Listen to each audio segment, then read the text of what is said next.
അടുത്തിടെ ഒരു സുഹൃത്ത് സോഷ്യൽ മീഡിയയിൽ എഴുതിയ ഒരു കുറിപ്പ് വായിക്കാനായിട്ടിടയായി. അതിലിങ്ങനെയായിരുന്നു എഴുതിയിരുന്നത്.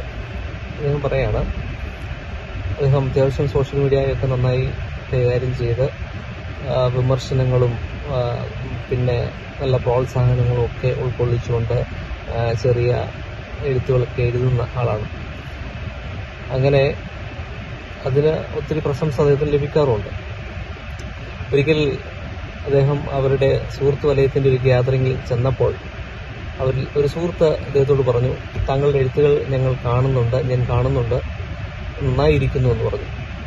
അപ്പോൾ ഈ സുഹൃത്ത് ചോദിച്ചു, അങ്ങനെയാണെങ്കിൽ താങ്കളത് ഇപ്പം എന്നെ ഈ പ്രശംസിച്ചത് സോഷ്യൽ മീഡിയ പോലുള്ള വലിയൊരു പ്ലാറ്റ്ഫോമിൽ അത് ഒരു കുറിപ്പായി എഴുതുകയോ ഒരു ലൈക്ക് അടിക്കുകയോ ഒക്കെ ചെയ്തിരുന്നെങ്കിൽ എനിക്കത് കൂടുതൽ അംഗീകാരമായേനെ എന്ന് പറഞ്ഞു. അപ്പോൾ അദ്ദേഹം പറഞ്ഞ മറുപടി ഭയങ്കര രസമാണ്.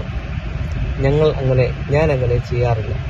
അതായത് സോഷ്യൽ മീഡിയയിൽ പരസ്യമായി ഒരു പ്രതികരണം നടത്താത്തത്, അല്ലെങ്കിൽ ഇതെല്ലാം സൈലന്റ് ആയിട്ട് വീക്ഷിക്കുന്നതും, ഇതിലെഴുതുന്ന ആളുകൾ അല്ലെങ്കിൽ അതിനോട് പ്രതികരിക്കുന്ന ആളുകൾ, അതിനോട് സാമൂഹിക മാധ്യമങ്ങളോട് വർത്തമാന കാലഘട്ടത്തിൽ സജീവമായി ജീവിക്കുന്നത് എന്തോ ഒരു നെഗറ്റീവ് പോലെയും വളരെ മോശ പ്രവൃത്തിയായി കണ്ട്, എന്നാൽ ഇതെല്ലാം സ്വയം ആസ്വദിച്ച് സൈലന്റ് ആയിട്ട് ഇതിനെ വീക്ഷിക്കുകയും ചെയ്യുന്ന രണ്ട് ടൈപ്പ് ആളുകളുണ്ട്.